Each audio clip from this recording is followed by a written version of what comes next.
How's the how's the Party like the we're good? We're in USA. focus? Oh, all right, cool. You ready? Yes. Why You're are you hilarious because laughing? you're funny. All right, y'all. CPAC 2021. We're here with one of my favorites, Miss Kim Klacik. How are you? I'm doing good. How are you? So, how has your CPAC experience been so far this year? So far, so good. I mean, I feel like we were outside of CPAC more than we were inside. But I guess that's how CPAC is, right? Everything Yeah. happens just around it. And so we've been having a great time doing interviews and talking to people, meeting people that are now running for office. Yeah. You know, with my PAC, we're going to be supporting a lot of Oh, yeah, we're candidates about to across talk the about it. country. So, Yep. yeah. So it's been exciting. That's what I was about to ask you. What have you been up to since your Senate race in Baltimore? What are you doing now with the Red Renaissance? So since losing my election on November 3rd, I can admit it, I lost. But yeah, we talked about this yesterday. How you didn't get the proper support. Look, we've been running that headline on this platform for a long time about needing reformation within the conservative movement. You Yeah. are probably one of the biggest examples of why right now. But yeah, Thank go you. into that for me. Yeah, so, but it was a learning experience, right? Even though I lost, I learned so much. And one of the biggest things that I learned is that we do have a lot of minorities that want to be up and coming in the conservative movement, like you're talking about. Right.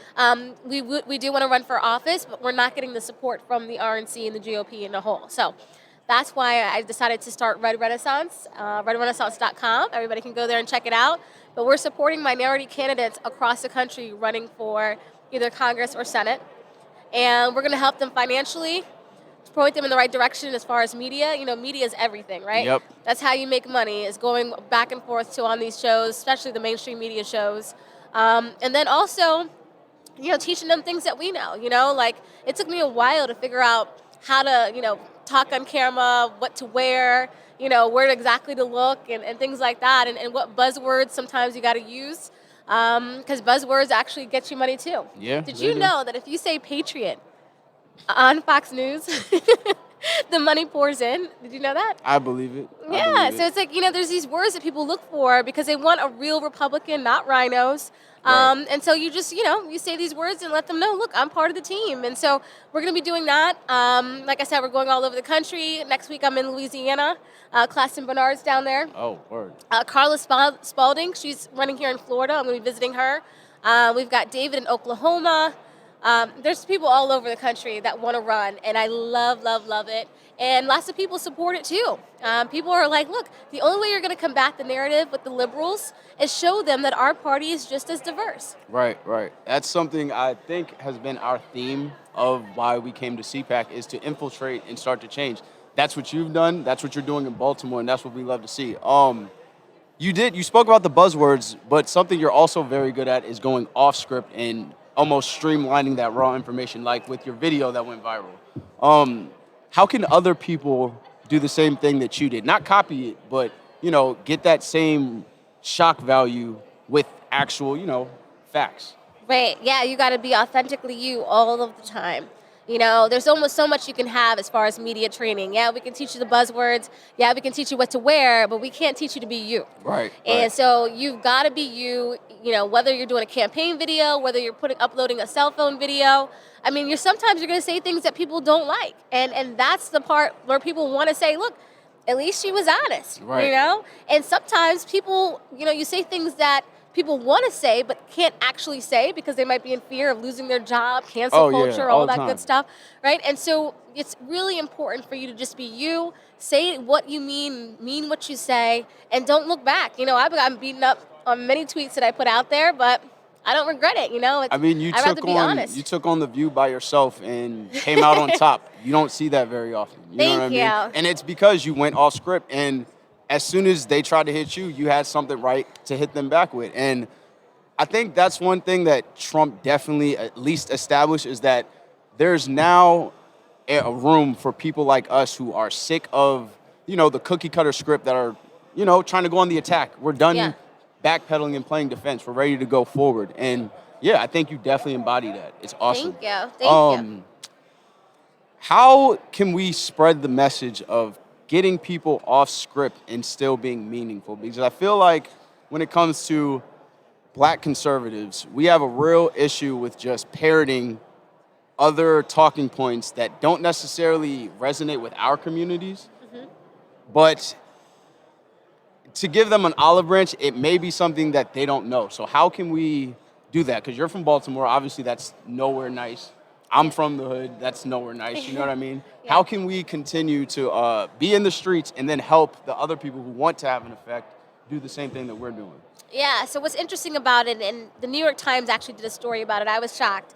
But we actually flipped West Baltimore. So where I was walking through Oh, the streets of my shit. campaign ad, yeah, we flipped them. And so they voted for me and they voted for President Trump, right? Because we were in the neighborhood every single day, not just knocking doors. We had cookouts, we had parties. Right. And we're like, look at what's going on with the Democrat Party. You know, like Biden, he's not coming forth with an agenda to help the inner cities, to help the hood, you know, the black community. President Trump, he put out the Platinum Plan. He supported me bringing manufacturing jobs back to Baltimore. That's what he talked about a lot when he was endorsing me. And they say, you know what? That's exactly what we need. We Right. need job opportunities. And so once you're in the streets and you're talking to people and you just let them know exactly what's going on, then it's like it clicks. It all comes Right. together. And so, you know, those that maybe are not from the streets, like you say, you know, team up with someone that maybe is from the streets, you know, and then have that person learn where you're from. Right. You know, bring the streets to your home, wherever your suburb is, you know, Right. and we can all work together. And that's what's so great, I think, about the Conservative Party. We don't do the identity block thing, you know. We're Right. all just Americans. We're all just conservatives, and we got to have each other's back. Right. Right. I think it's shining the light on that core conservative value that is amongst anybody that wants to be successful. You know what I mean? Like, I just talked to Alex about this, Alex Duvall. I was a drug dealer at 16 years old making $300-400 a day. You couldn't tell me that because my ideology at the time was with the Democrats that I was somehow dumb for being on a plantation.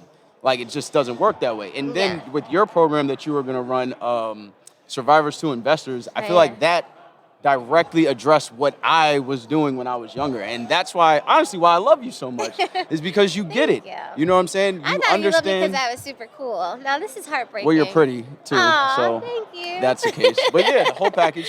But anyways, I feel like you were addressing an issue that was relevant, it was modern, and it was a great way to be an ambassador for conservatives to the hood. And that's what we need more of. We need to build that bridge and make sure that that generational gap doesn't happen again, because there's a giant generational gap between the original conservatives that were, the Larry Elders and those older ones, and then the ones that are coming up now that are saying, that message might be a little bit stale. Y'all might want to talk to us so you know what's going on. And I think, yeah, you are a leader in that. Thank you. I appreciate it. You know, when I introduced Survivor to Investor and I was talking to different Republicans that were, establishment GOP, of course they hesitated a little bit, but those that were closer to Trump was like, you know what?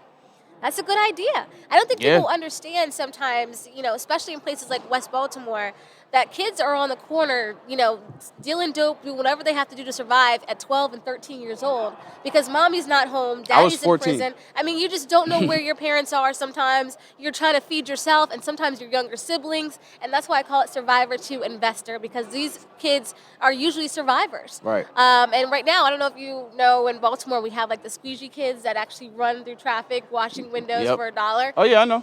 Who wants their kid out there running and dodging through traffic for $1? I don't know, Right. but we have to do something to get these kids off of the streets, focus, whether it's, working or focused on education. There's just better ways that we can go about this instead of just turning our backs and ignoring the problem. Right. So with Survivor to Investor, I was saying, let's have some amnesty. We talk about amnesty for illegal immigrants all the time. That's what, okay, whenever I presented Survivors to Investors to somebody, that's what their issue was, well, how long is the amnesty? I'm like, she said amnesty the same way we give that to not Mexicans, to illegals.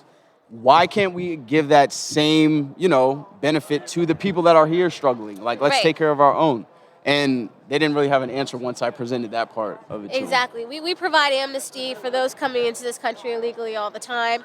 There are, like we said, survivors in cities like Baltimore that should have, a chance to turn their lives around, Right. you know? And so for me, you know, now a lot of people kind of adjusted it and said, oh, it sounds like money laundering. It's not money laundering, okay? There was a way to do this where, say, you know, that kid had this much money and he wanted to invest it in flipping one of those homes. We have over 15,000 vacant homes in Baltimore City.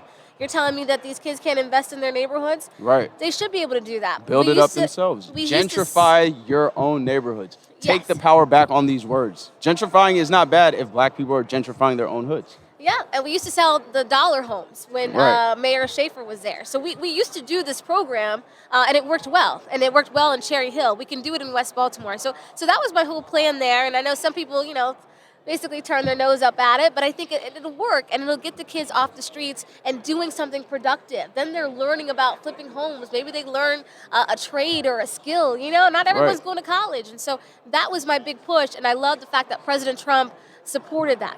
So do I. I have my criticisms of him, but that is something I have to say unapologetically and objectively that he definitely was good at supporting. Yeah. But yes, tell everybody what's coming up next for you and where they can find you. Yeah, so redrenaissance.com. Like I said, that's where you can go and look up the pack. I need a sweatshirt. Yes. Those sweatshirts are fire. I Thank need you. one. I can send you some. So we're basically going to be, gosh, I think we start pretty much at the end of March, where I'll be gone almost every week to a different city, supporting candidates, meeting them, looking at the lay of the land. We're going to do our numbers, our data, see, you know, what's the best way to do it. As you know, a lot of places have redistricting coming up. Yep. In Maryland, ours doesn't happen until September, so I won't be announcing, you know, until after that if I do run. But, you know, going to these areas and seeing what we can do to help out. But at the same time, we're also starting an HBCU tour, which I'm going to be calling you about, so be prepared. We're going to start going to historically black colleges and talking to these students about the conservative values, the conservative party, and just get them to think about it. You know, we're not there to get... You don't We're not even there to know get what you crazy, just you opened know? We're up. not there to hurt anybody's feelings or get fired up. We just want them to start thinking about whether or not they really do belong to the Democrat Party. Hey, talk to me. You already All right. know I I'm got gonna call plenty you. of ideas You're coming. about that. But yeah, Red Renaissance, go support that and make sure you give me my sweatshirt. Okay. I will do that. All I will right, do that. everybody go follow, support Kim Klacik. We love you here. Thank you. Thank you so much. That's it. Yay. Good stuff. Thank you. I sent Marcus down to